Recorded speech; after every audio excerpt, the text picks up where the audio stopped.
আমরা সরকারের দায়িত্ব পেয়েছি, আমি এটা ক্ষমতা বলতে চাই না, আমরা এই রেসপন্সিবিলিটিটা পেয়েছি।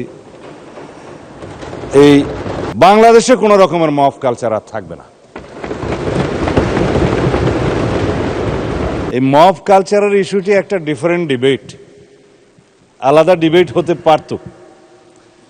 যত পরিসংখ্যান তিনি দিয়েছেন 24-এর 5ই আগস্টের পর থেকে এই 26-এর জানুয়ারি পর্যন্ত, সে পরিসংখ্যানটা আমার কাছে নাই।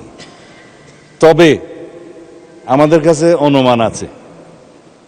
আমরা সরকারের দায়িত্ব পেয়েছি, আমি এটা ক্ষমতা বলতে চাই না, আমরা এই রেসপন্সিবিলিটিটা পেয়েছি। এই দায়িত্ব নেওয়ার পর থেকে আজকে আমরা প্রায় 45 দিনও এখনো হয় নাই, 1.5 মাস হয় নাই। এর মধ্যে ঠিক মব নয়, মবের মতো, কারণ এখানে ডেফিনিশন আলাদা করতে হবে। কোনটা গাইবান্ধার পলাশবাড়িতে থানায় গিয়ে হামলা, সেটা কি মব হবে?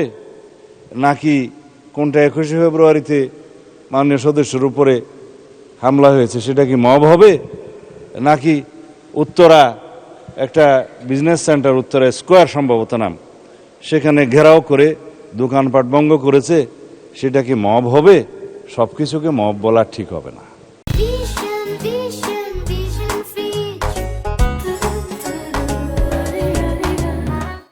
কিছু আছে সংগঠিত পরিকল্পিত অপরাধ, তার বিরুদ্ধে মামলা হয় এবং সেটা তদন্ত হয়, গ্রেফতার হয় এবং বিচারের জন্য সুপর্দ করা হয়।